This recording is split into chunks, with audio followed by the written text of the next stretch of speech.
রক্ত বাড়ি করে দিব দেখছিস কোথায় ঢুকলি দিব দেখি দেখি বলে ভেদে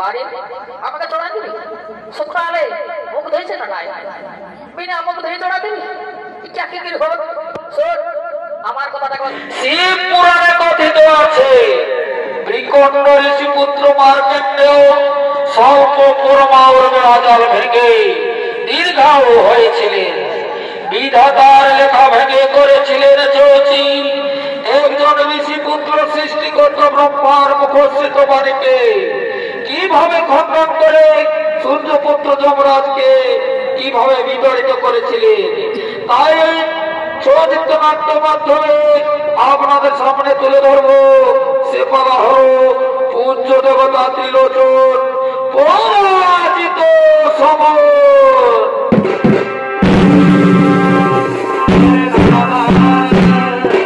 তাই ত্রিকণ্ড ঋষি ও তার স্ত্রী মারবতীর সাথে নৃত্য করতে করতে নিজ আশ্রমের দিকে আগমন করছে বলে ত্রিকণ্ড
দীন মোহে দুই নয়ন অশ্রুধারা।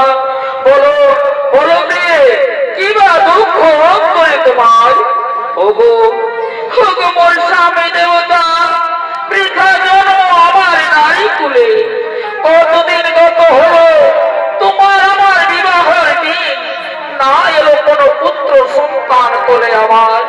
আর এই চিন্তায় বিদরে পড়ার। তুমি দুঃখ করো না প্রিয়ে, তুমি দুঃখ করো না।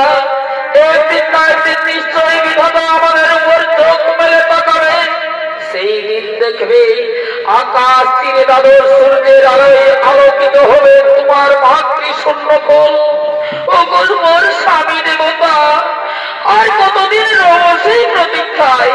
চেয়ে দেখো সংসার মাঝে প্রতিদিন কোন না কোন নারীর কোলে কেমন সুন্দর একটি ছোট্ট শিশু কোলে বসে আকাশ পানে চেয়ে মায়ের কোল ভরিয়ে দিয়েছে।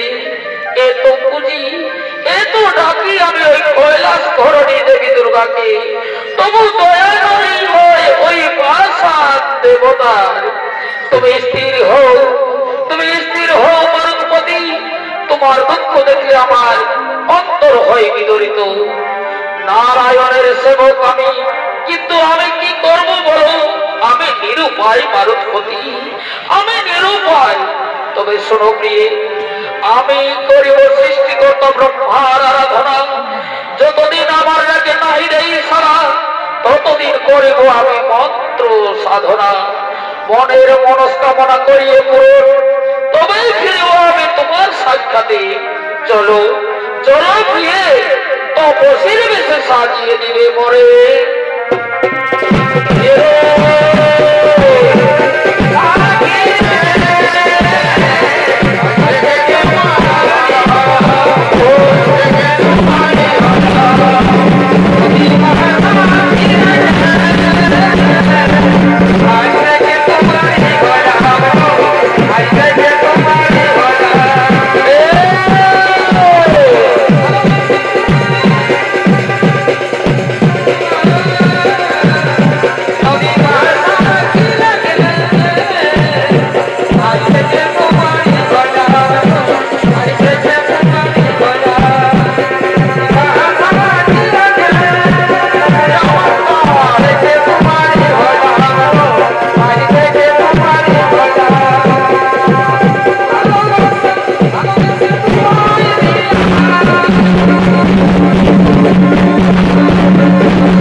দীর্ঘ 20 বছর ধরে আত্মা লাগি মোর করেছে আরাধনা। ওই অন্তর্যামী বিধাতা, তুমি তো সবাই জানো প্রভু, কি বা লাগে তোমায় আমি করেছি স্মরণ। ছলনা কেন করো প্রভু? এই ভক্তের প্রতি মনোমত বর দিয়া পূর্ণ করো, তবে তো বলে বর। আমি জানি তুমি নিঃসন্তান, তাই পুত্রের লাগি আমারই করেছো স্মরণ। তথাপি জানিতে চাই তবু মনের বাসনা। তবু লাগে বর আছে দুই প্রকার, এক বরে পাবে তুমি অসংখ্য নন্দন, তবে দীর্ঘজীবী হবে, কিন্তু পাপেতে হবে মগ্ন। দ্বিতীয় বরে পাবে তুমি ধর্মপরায়ণা, হবে একটি সন্তান, কিন্তু পরমাও মাত্র 7 বছর। এবার ভাবিয়া বলো, একদিকে অধার্মিক বহু পুত্র, অন্যদিকে একটি ধার্মিক শোনো হে প্রজাপতি, অধার্মিক পুত্র হলো বংশের ধ্বংসের কারণ। তাই অসংখ্য অধার্মিক পুত্রের চেয়ে একটি ধার্মিক পুত্র বাড়াবে বংশের গৌরব, গৌরবান্বিত হবে পিতা। অতএব শোনো প্রজাপতি, একমাত্র ধার্মিক সুশীল পুত্র চাই আমি। তথাস্তু। একমাত্র ধার্মিক পুত্র বর আমি করে নাও অর্পণ। অপূর্ব নভিক পুত্র ধর্মের তৎপর, কিন্তু পরমাও হলো মাত্র 7 বৎসর।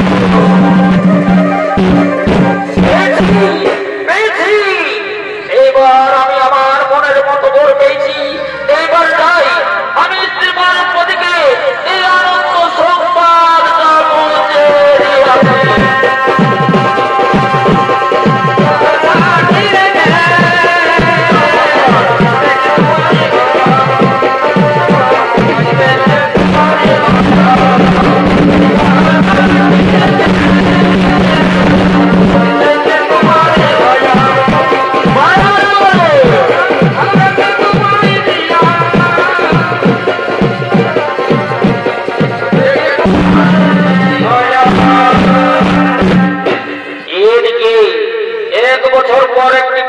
সন্তান হয়, নাম রাখে মার্কেন্ডেয়।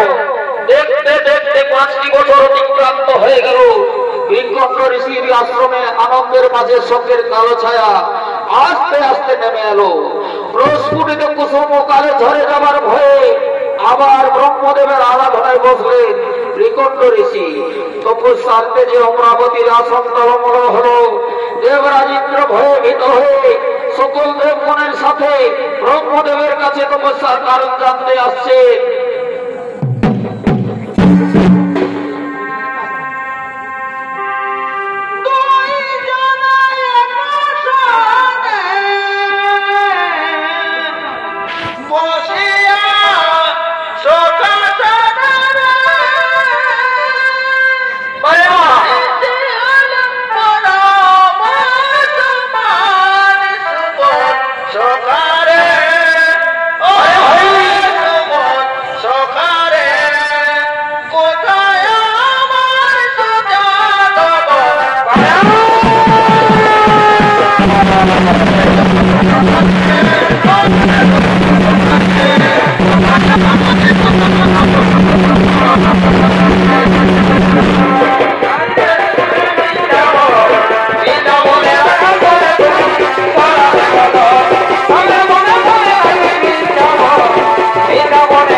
শোনো শোনো সকল জগৎ, বিলম্বের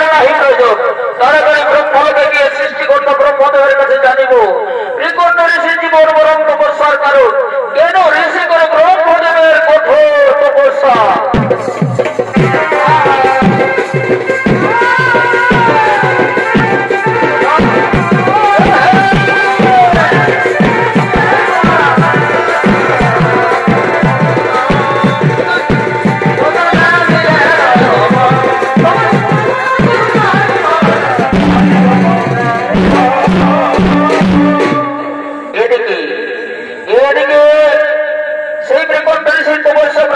সন্তুষ্ট হলেন না, তাই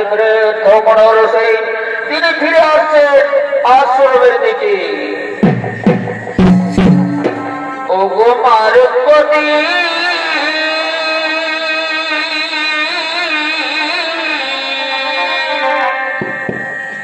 শুনে যাও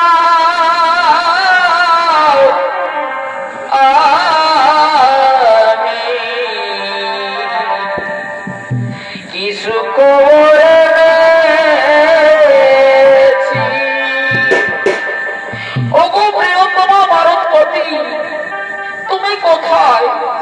তুমি কোথায় প্রিয়? তুমি শুনে যাও আমি আজ কি সুখবর এনেছি। এই সংবাদ শুনলে তুমি আমার মতো আনন্দে আত্মহারা হয়ে যাবে মারুপতি, আনন্দে আত্মহারা হয়ে যাবে।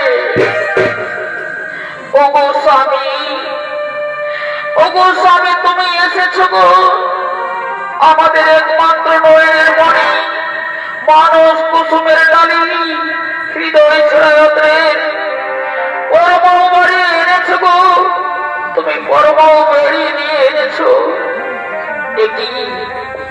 একই স্বামী, তুমি নিরন্তর কেন? কেন স্বামী মুখে কোনো কথা নেই কেন? অষ্টদয় কেন থর থর কম্পিত? কেন হের যুগল নয়ন ছল ছল? বলো স্বামী বলো, তুমি চুপ করে আছো কেন স্বামী? তুমি চুপ করে আছো কেন? ওগো প্রিয়তমা, কঠোর তপস্যা করেছিল আমি, আমার তপস্যায় স্বর্গরাজ্য পর্যন্ত কম্পিত। তাই সমস্ত দেবতা সহ দেব প্রজাপতি আসে আমার কাছে। তখন আমি হাত জোড় করে সকলকে বলি আমার পুত্র মার্কণ্ডেয়র পরমাও বাড়িনি। কিন্তু কিন্তু ওই প্রজাপতি ক্ষুব্ধ হয়ে আমাকে বলল আমি আমার মুখের বাণী লঙ্ঘন করতে পারবো না। আর এই বলে সকল দেবগণ সহ প্রজাপতি আমার দিকে পেছন করে সকলে চলে গেল।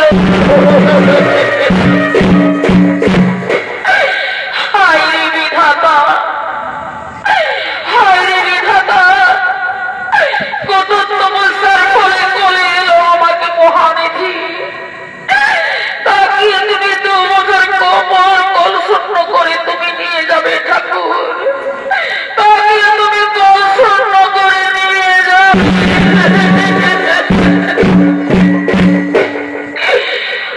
আমি কি অপরাধ করেছিলাম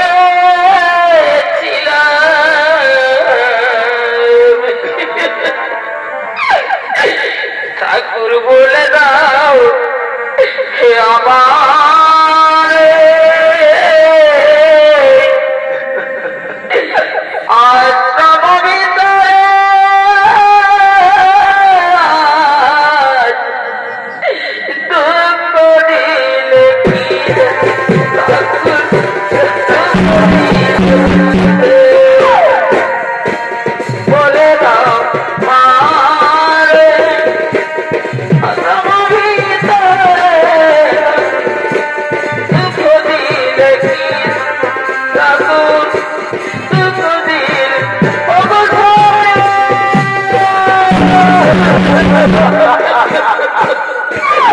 কেঁদো না, কেঁদো না মারুপতি, তুমি কেঁদো না।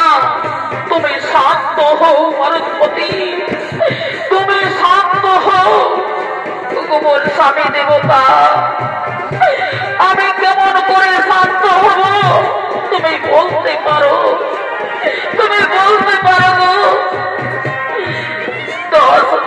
10 দিন গর্ভে ধারণ করে সহস্র ফণের নির্দংশন সমপ্রসব যন্ত্রণা সহ্য করে পেয়েছিলাম এক মহানিধি।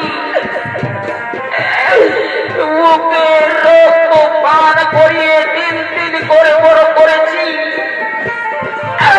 দেখতে দেখতে 5টি বছর অতিক্রান্ত হল। আর 5 বছর পর আমার কল শূন্য করে তাকেও তুমি নিয়ে যাবে সাথে, তাকেও তুমি নিয়ে যাবে।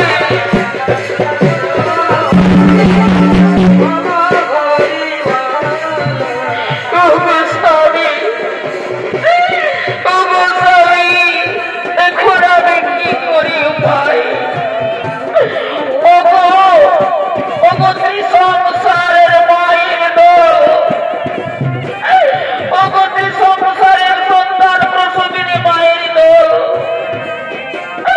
তোমরা সকলে কান পেতে শুনে রাখো। তোমরা নয়ন ভরে দেখো এক সন্তান প্রসবিনী মায়ের কি দৈবিক ঘটনা।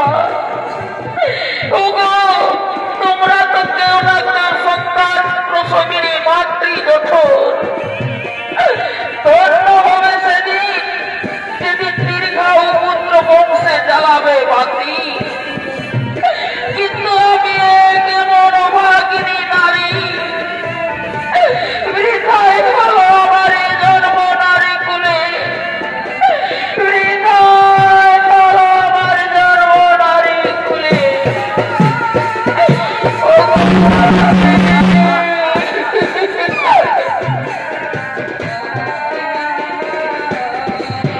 বলে সারটা থাকিব না গো, অগ্নি কোটে আরে তো জীব সারটা থাকিব না।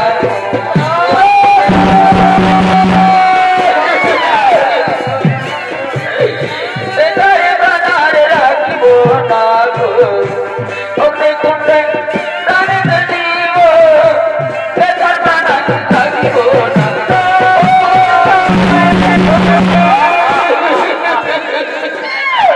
জানো জানো স্বামী, জানো তুমি অগ্নিকুণ্ড জানো স্বামী। আমি ওই অগ্নিকুণ্ডে গিয়ে প্রাণ বিসর্জন দেব স্বামী। আমি অগ্নিকুণ্ডে গিয়ে প্রাণ বিসর্জন দেব।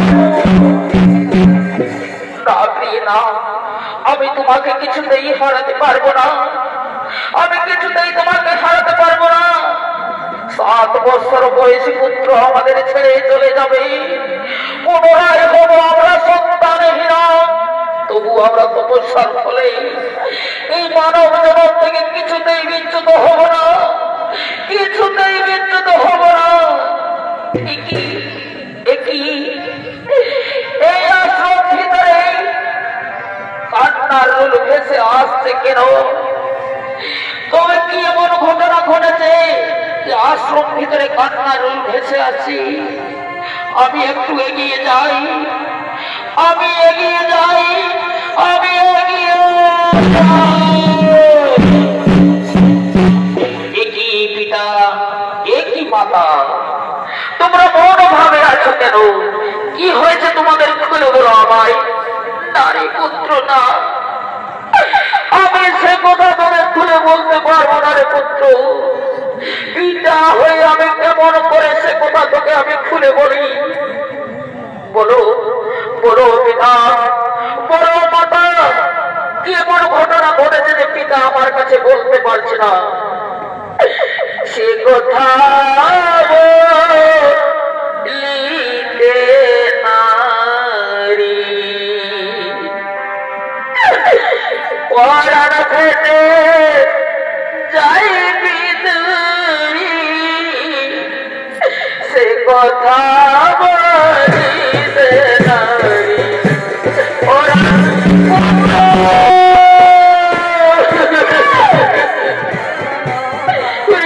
সে কথা আমি তোকে বলতে পারছি না রে। প্রাণ ফেটে যাই বিদুরি, সে কথা বলি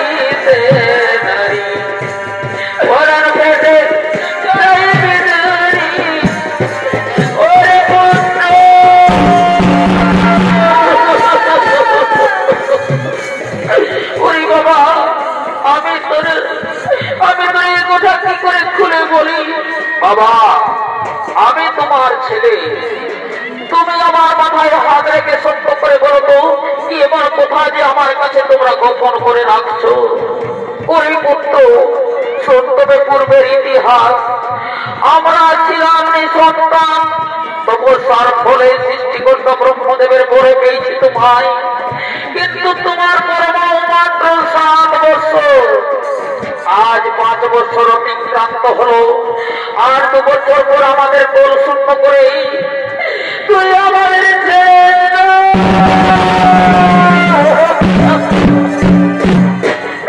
আমি আর তোকে কথা বলতে পারবো না রে পুত্র, আমি তোকে কথা আর বলতে পারবো না। বুঝেছি, আর 2 বছর পর হবে আমার মৃত্যু। তার জন্য দুঃখ কিসের পিতা, তার জন্য দুঃখ কিসের মাতা? মৃত্যু হতে মুক্তি লাভ কে করো কোথায়? যখন এই ভব সংসারে জীব জন্ম গ্রহণ করে বিধাতা তাহার মৃত্যুর দিন তখনই স্থির করে। অল্প আয়ু দীর্ঘায়ু হয় কর্ম অনুসারে, কর্মগুণে স্বর্গে আর নরকে হয় গমন। তার জন্য চিন্তা কিসের পিতা? না বাবা না, এই কথা তুই মুখে উচ্চারণ করিস না বাবা। তোকে ছাড়া আমি কিছুতেই বাঁচতে পারবো না রে বাবা, কিছুতেই বাঁচতে পারবো না। শোনো মা জননী, বিধাতার লিখন আদায় খণ্ডন। তবে গুরু মুখে শুনেছি আমি কর্মজোরে অসাধ্য সাধন সিদ্ধি লাভ করা যায়। সত্যি যদি আমার 70 বর্ষ বয়সে হয় মরণ, তবে অবশিষ্ট 2 বছর যাব আমি তপস্যা করিবারে ওই অরণ্য মাঝারে কর্ম হতে সিদ্ধি লাভ করিব নিশ্চয়। এই অল্প বয়সে এটা কিভাবে অরণ্য মাঝারে তুই তপস্যা করবি বাবা? মাগো, ভাগ্যের চাকা বৃত্তাকারে ঘুরে অবিরত, কিন্তু কর্মরি জোর দড়ি দিয়ে টান মারিলে ঘূর্ণমান ভাগ্যের চাকার গতি বন্ধ হয়ে যায়। তাই বলে মাগো, কর্মপথে বাধা দিও না মাগো, হাসি মুখে দাও গো বিদায়, আমি তোমার সাথে যাই। পুত্র, তোর ভাগ্য লাভে আমরা পরাজিত পুত্র, আমরা হাসি মুখে তোমায় করিলাম বিদায়।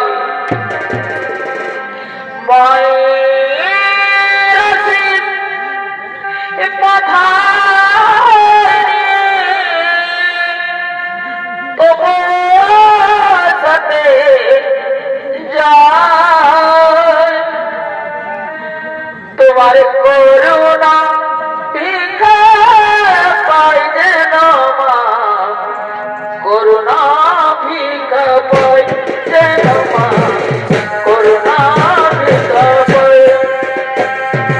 মায়ের মাথায় নিয়ে তোমার করুণা ভিক্ষা পাই যেন মা, করুণা ভিক্ষা যেন মা, করুণা ভিক্ষা পাই যেন মা, করুণা ভিক্ষা পাই। বিদায় বিদায় মা, বিদায় পিতা, আমি সেই অরণ্য মাঝারে তপস্যা করিবারে আমি চললাম সেই বন মাঝে। এদিকে 2 বছর পর শেষ হয়ে গেল, মার্কেন্ডেও 7 বছর পূর্ণ। বিধির বিধানে তার মৃত্যুর দিন। তাই যমরাজ এবং তার সেনাগণকে নিয়ে ছুটে আসছেন তার প্রাণ বাহু নিয়ে যাওয়ার জন্য।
ঋষির পুত্র মার্কণ্ডেয় রাজ 7 বছর পূর্ণ। বিধির বিধান নিয়ম অনুযায়ী তার দেহে আর প্রাণ থাকতে পারে না। তোমরা যাও তার মৃত্যু দিয়ে এসো এবং তোমরা সকলে যাও তার প্রাণ বাহু নিয়ে এসো।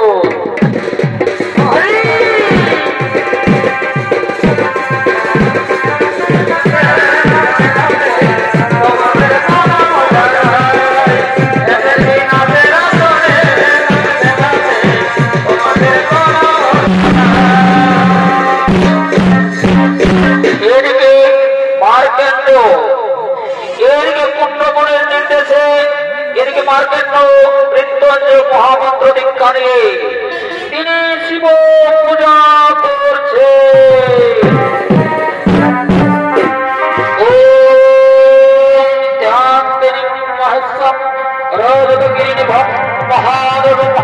মহাযোগী সর্বকার্যমন্ত্রায় নমো নমো ওম নমো ওম নমো ওম শিব নমো। এদিকে যমরাজের অনুচরগণ তার মার্কেন্ডর পরমাণু নিয়ে যেতে আসছে।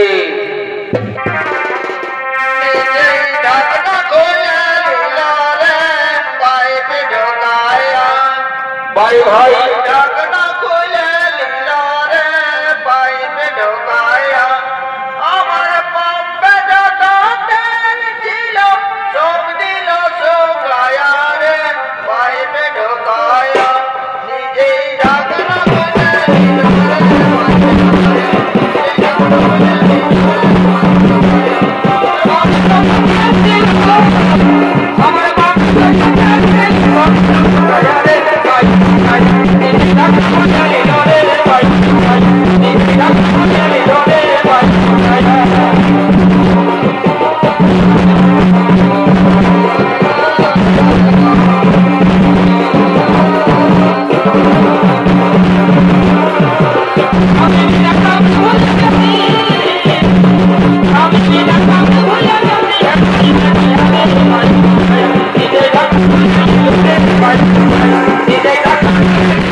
আমার তো ছম থেকে কি হলো রে, আমার বহুরা আসতেছিল সঙ্গে, আমি তো গা হয়ে গেল।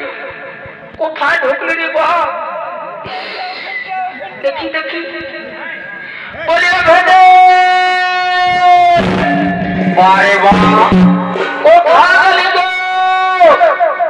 ই বাবা আমাদের অনেক দেরি হয়ে যাচ্ছে, বেলা আছে গেল। ই বাপ তাড়াতাড়ি ওই মার্কেন্ডের পরমাণু নিয়ে আলে, অনেক টাকা হবে। তোকে আমি সব কিছু দিব না। ই এমন করে বাইরি এই দেখ বলে কোথায় গেলি গো দিদি রে, কোথায় গেলি গো? আমার কি না দশা এলি গো, বলে লোকের ভিড়ে বহুটা কোথায় গেলি গো? আমার কি না দশা হেলি গো, লোকের ভিড়ে বহুটা কোথায় গেলি গো?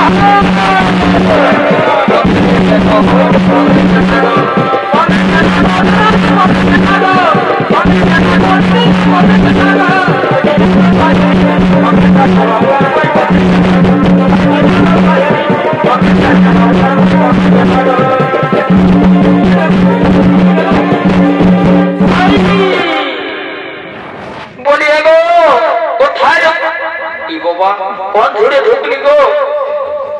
বলিয়ে ভাজে কি হলো? আমি হেই ভাজা হয়ে আছি, তোদের বাবা এতটুকু শান্তি নাই। এ বাবা এই লোকটাই আমার এরকম কোথায় যেদিকে যাবে ঘটর পটর চাড়া করে বলে চনো চনো চনো। আমি এত দূর আলি আস্তে আস্তে টুকু পোহালটাই বসেছিলি বলে একটু দমখানা খাইনি। তোরা তো যাচ্ছই আমি লিখে যাই ঠিকই হাঁটাবো, কিন্তু এদের এমন খচখচে ঢুকে যে চিরুনিটা কত ধরু উঠে। এই তো ঢুকে গেলি সকালে বলি শোন বেশি কথা বলিস না, আমাদেরকে এখনই আমাদের কাজ সম্পন্ন করতে হবে। অনেক টাকা পাবো, আর সেই টাকাই ন তোকে যেটা করে দিব না, তোকে গলায় হাই কিনে দিব, বড় বড় মাকড়ি কিনে দিব, মায়েরি নাকে লোট কিনে দিব, আর পায়ে তোড়া কিনে দিব। আর এটা যদি নাই চয়েস হয় তাহলে বাঁধানোর গণেশ বস্ত্র লাগে ঢুকাই দিব, বড় সড় একটা বেনারসির শাড়ি কিনে দিব। হ্যাঁ তাড়াতাড়ি কমে বলো, বলছি 10 টাকা এই পরবে দিতে মুরাদ নাই, আমাকে এত কিছু কিনিয়ে দেবে। এই দেখাছে কে বলছে নাই, চল এখনই আমরা দেখবো, এখনই আমরা সেই পুরস্কার জিতে আর তোকে সেটা আমি করে দেখাবো। এই 5 লোকের কাছে আমি বলে যাচ্ছি, দাদা ভাই দিদি সবাই আছে, দেখো যদি আমার বউকে না সাজাতে পারি মায়ের বাপের দিকি। এইটা আমার এইখানে লেখা থাকলো আজ সকালে। চল তাড়াতাড়ি যাই, তাড়াতাড়ি যাই, তারপরে মাওড়ি আসতে।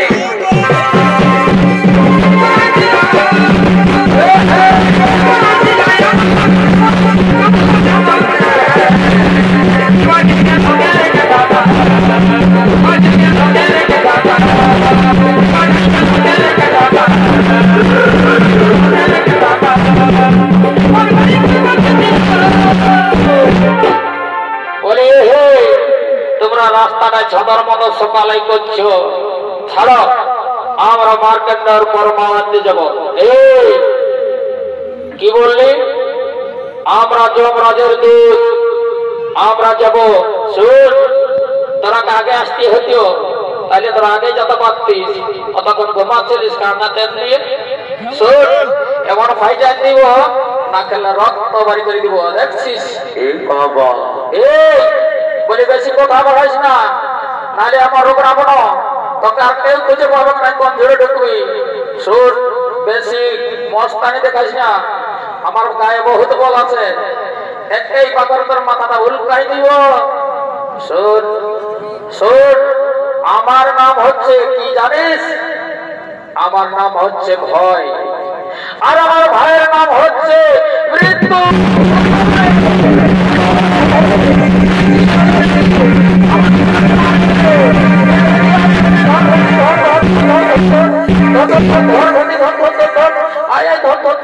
আমাকে তোমার ডর লাগছে, আমাকে তোমার ডালে হ্যাঁ গো মরকে নেই হচ্ছ। আর তুমি কি করে সেই প্রাণবায়ু নিয়ে আসে পুরস্কার দিবি বলো না? এমন হবে নাই, তোমাকে দরহায় থাকতে হবে। ওরা যাই বলো নাইলে ছাড়বে, আমাকে দেখবে, ওরাকে এখনই না মোচড়ায় মোড়াই দিব। এই বেশি আর কথা বলিস না, ওদের নাম কি বড় জানিস? এক লোকের নাম ভয়, আর এক লোকের নাম মৃত্যু। আর যদি কোন রকম আমার মৃত্যু হয়ে যায় তাহলে তোর কি হবে বল? তোর বিয়ে কমালে সিঁদুরটা থাকবে না যাবে বল? কি মা তুই বিধবা হবি না? কি বাবা তোর চিন্তা ভাবনা আছে না নাইটুকু? তো শোন এমন ভাবে ওরাকে বেড়াবো না যেন কেউ বুঝতে না পারে। আমরা এমন ডান্ড দেখাই দিব যেমন রাজার মতো। চল চল ওদের কাছে যাই, বলে হে শোন তোমরা কে? আমরা যমরাজের দূত, আমরা মার্কণ্ডের পরমানন্দে যাচ্ছি। বলি শোন আমরা আগে এসেছি ভাই, আমরা আগে আগে যাবো। এই বেশি কথা বলে না দেখবি, একটাই চড়ে বাড়ি আমাকে চড়াই দিবি। সকালে মুখ ধুয়েছে না নাই, বিনা মুখ ধুয়ে চড়া দিবি, চাকরি কি হোক। শোন আমার কথাটা একবার শুনেলে, আমি একটাই ভাইটা নম্বর খুলি উড়া দিব।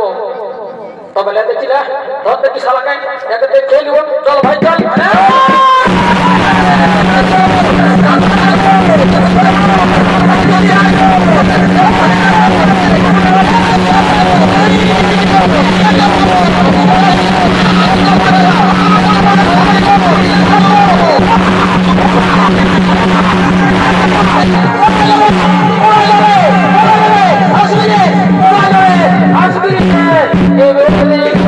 আমাকে প্রাণে মারিয়ে দিল রে।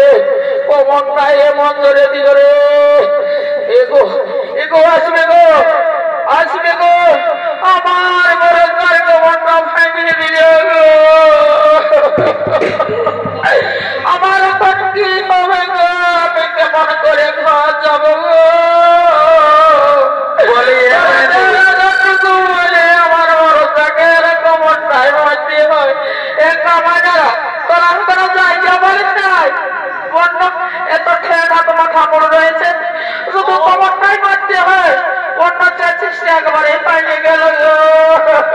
বলছি একটুকু কমরটা দেন ভাই, দাড়ি পাঁচরাটাই এমন দিল দিয়ে আর কি বলবো। ও বলি শোন, এ ভেদি এদের সঙ্গে হাত মিলা যাবে, এরাকে তাই পারবি, এটা তোমায় বল হয়েছে বুঝলি না, এরা মনে হয় বর্ধমানে আলু খাইছে। শোন চল, এ ভাই তোরা তোরা চল, যখন সঙ্গে আসিছিস আমরা কেউ নিয়ে চল, যদি টুকু ভাগ বাটরা পাই। হ্যাঁ, আসল কোথায় চলে আয়, যদি তোর যাবার থাকে আমাদের পিছন পিছন চলে আয়। চল চল ভাই ভাই, আমরা এখনই চলে যাবো মার্কেটের পরমাও আনতে।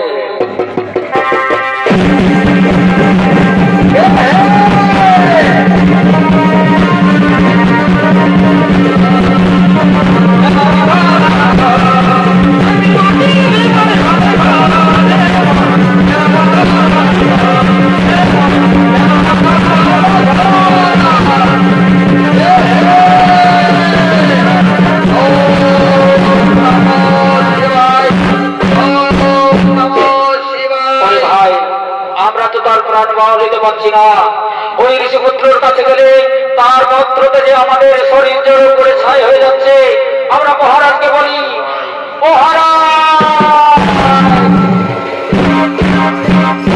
আমরা তার প্রাণ বায়ু আনতে পারলাম না মহারাজ। যখন এই ঋষিপুত্রের পাশে যাচ্ছি তখনই তার মন্ত্রতে যে আমাদের শরীর জড়ো করে ছাই হয়ে যাচ্ছে। ঠিক আছে, তোমরা যখন না পারলে আমি নিজেই যাবো, নিজের বাহু বলে আমি তাকে ছিনিয়ে নিয়ে আসবো।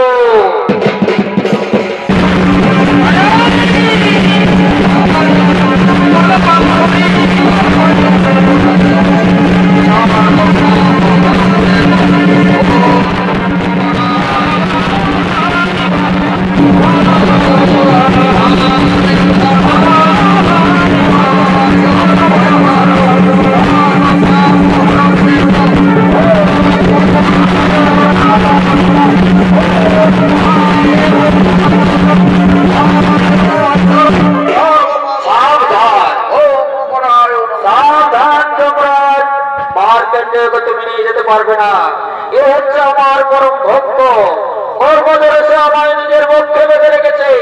অসম্ভব, বিধির বিধান নিয়ম অনুসারে এই বালকের মৃত্যু আজ, তাই তাকে আমি নিয়ে যেতে এসেছি।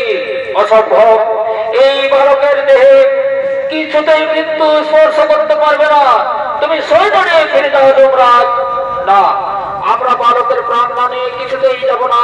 তবে এসো, আগে যুদ্ধে আমাকে পরাজিত করো, তারপর নিয়ে যাবে বালকের প্রাণ।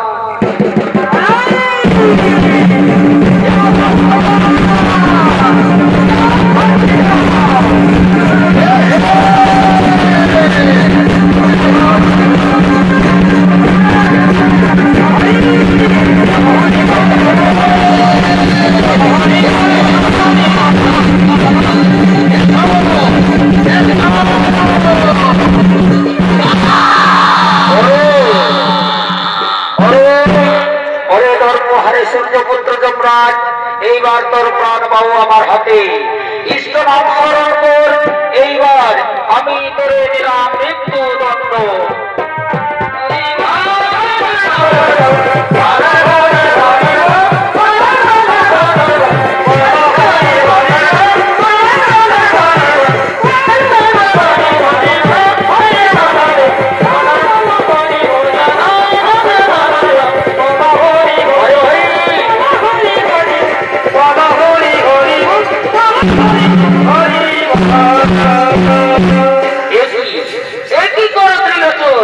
সূর্যপুত্র যমরাজকে মৃত্যু কারাগারে বন্ধন করে তাণ্ডব নৃত্য মেতে রয়েছে তুমি। হ্যাঁ, আমি তার অপরাধের সাজা দিয়েছি। অপরাধ কিসের অপরাধ? সে আমার পরম ভক্ত সন্তান সম মার্কেন্ড প্রাণ নিয়ে যেতে এসেছিল, তাই আমি তাকে দিয়েছি মৃত্যুদণ্ড। আমার বিধান মার্কেন্ডর পরমাণু শেষ, তাই যমরাজ নিয়ে যেতে এসেছিল তার মৃত্যুদণ্ড। বিধির বিধান ভাগ্য রবি, কিন্তু কর্মজরে ক্ষয় খণ্ডন। তাই বিকণ্ঠ ঋষির পুত্র মার্কেন্ড কর্মদিনে তার স্বল্প পরমাণু দীর্ঘাও করে তুলেছে, এতে যমরাজের কোনো অধিকার থাকতে পারে না। শোনো শোনো, ত্রিজগতের শ্রেষ্ঠ পুরুষ মহাদেব সত্য রজতম তিন গুণে বিরাজমান আমরা, তাই বলি আমাদের ঠিক করতে হবে মানব সমাজের চলার গতির পথ। আগে তুমি সূর্যপুত্র যমরাজকে মৃত্যুদণ্ড থেকে অব্যাহতি দাও, কারণ যমরাজ যদি না থাকে জীব জগতের আত্মার স্থান হবে না। যমরাজের কর্ম যমরাজ করবে, আত্মার মধ্যে যে জীব কর্ম করে যে দেবতার অনুগামী হবে সেই ব্যক্তি সেই দেবতার স্থানে ঠাঁই পাবে। এবার এসো মানব জাতির উদ্দেশ্যে বলি, ভাগ্যের চাকা ঘুরেও বেরোত, কর্ম রুজু দিয়ে করো বন্ধন, ত্রিকণ্ঠ ঋষি পুত্র মার্কেন্ডের মতো করো দৃঢ় সংকল্প, তার আত্মার মাঝে কর্মকে করো সর্বশক্তিমান। আর ঠিক আছে, আমি এখন এই সকলের অনুরোধে সূর্যপুত্র যমরাজকে আমি মুক্তি দিলাম। ওম নমো ওম নমো ওম হ্রিং হ্রিং স্বাহা ওম হ্রিং হ্রিং স্বাহা ওম হ্রিং হ্রিং স্বাহা। তাই শ্রী মাননীয় ছোট প্রেমী দর্শক মন্ডলী, এতক্ষণে বিক্রম স্বামী বিবেকানন্দ ছোট সমিতি ও সাধুচরণ মাহাতোর পক্ষ থেকে পূজ্য দেবতা ত্রিলোচন পরাজিত শোভন এখানে হইল সমাপন। সকলের জানাই নমস্কার নমস্কার। জয় শিব শম্ভু, জয়।